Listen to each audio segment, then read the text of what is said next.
నమస్తే, welcome to Yoyo TV. Pulla Reddy sweets ఈ పేరు వింటే ప్రపంచవ్యాప్తంగా ఉన్న తెలుగు వారికే కాదు, ఒక్కసారైనా ఆ మిఠాయిని రుచి చూసిన వాళ్లకు ఇట్టే నూరూరుతుంది.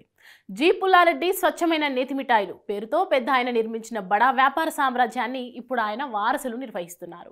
అయితే ఒక్క వ్యాపారంలోనే కాదు, ఇతర అంశాల్లో కూడా ఆయన చురుగ్గా ఉండేవారు. అంతేకాదు, అయోధ్యలో రామమందిరం పోరాటంలో కూడా కీలక పాత్రను పోషించారు పుల్లారెడ్డి. స్వీట్స్ వ్యాపారం నుంచి అయోధ్య పోరాటం వరకు ఎలా వెళ్లారు? అసలు పుల్లారెడ్డి ఎవరు, ఎక్కడ పుట్టారు, అయోధ్య పోరాటంలో ఆయన పాత్ర ఏంటి అనే విషయాలను ఆయన రియల్ స్టోరీలో తెలుసుకుందాం.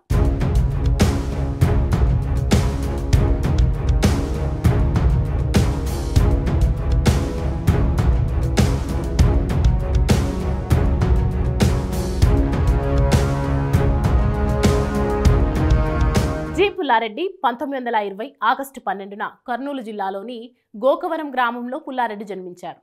5వ తరగతి వరకు చదువుకున్న పుల్లారెడ్డి కర్నూలులోని బాబాయ్ ఇంట్లో పనికి కుదిరారు. అక్కడ పనిచేసే సమయంలో నారాయణమ్మను పెళ్లాడారు. జీతం సరిపోకపోవడంతో పని మానేసి 25 రూపాయల అప్పు చేసి టీ వ్యాపారం ప్రారంభించారు.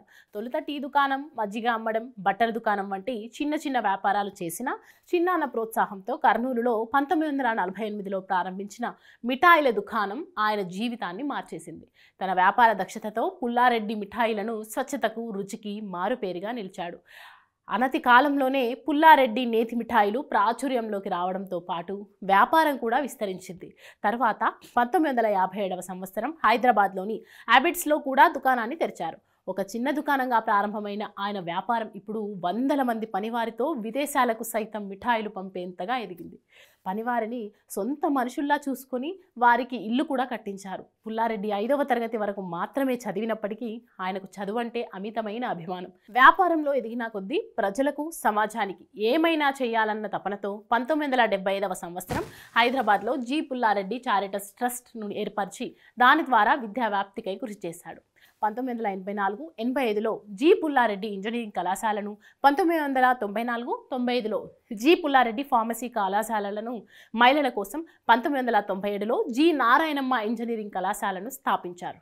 ట్రస్ట్ తరపున ఎందరో పేద విద్యార్థులకు ఉపకార వేతనాలను అందిస్తూ విద్యా వ్యాప్తికి తన వంతు కృషి చేశారు. కర్నూలు జిల్లాలోని పాఠశాలల అభివృద్ధికి సహాయం చేశారు.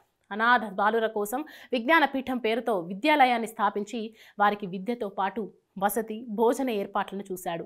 పుల్లారెడ్డిపై భారతదేశ సంస్కృతి సంప్రదాయాలతో పాటు హిందూ మత ప్రభావం ఉంది. తన దాన ధర్మాలలో భాగంగా అనేక దేవాలయాల పునరుద్ధరణకు, నిర్మాణాలకు భారీ విరాళాలు ఇచ్చారు. ఆ క్రమంలోనే రాష్ట్రీయ స్వయం సేవక్ సంఘ్, విశ్వ హిందూ పరిషత్ కార్యకలాపాలలో చురుగ్గా పాల్గొనేవారు. అలా బాబ్రీ మసీదు కూల్చివేసిన సమయంలో కోర్టు కేసుల విషయంలో రామమందిరం నిర్మాణం ట్రస్ట్ వద్ద ₹1 కూడా లేదు.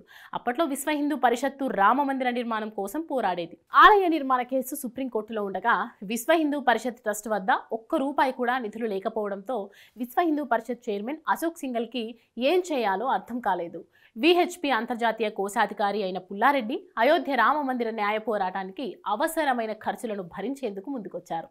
కోర్టు ఖర్చుల కోసం విహెచ్పికి ₹25 లక్షల అవసరమయ్యాయి. దీంతో విహెచ్పి అంతర్జాతీయ అధ్యక్షుడు అశోక్ సింఘాల్ హైదరాబాద్ వచ్చి పుల్లారెడ్డిని కలిశారు. కోర్టు ఖర్చుల కోసం డబ్బు అవసరమైన అశోక్ సింఘాల్ చెప్తూ బాధపడగా పుల్లారెడ్డి వెంటనే ఇంట్లో నుంచి ₹2 లక్షల తీసుకొచ్చి ఆయన చేతిలో పెట్టి సాయంత్రంలోగా మరో ₹10 లక్షల సర్దుబాటు చేస్తానని హామీ ఇచ్చారు.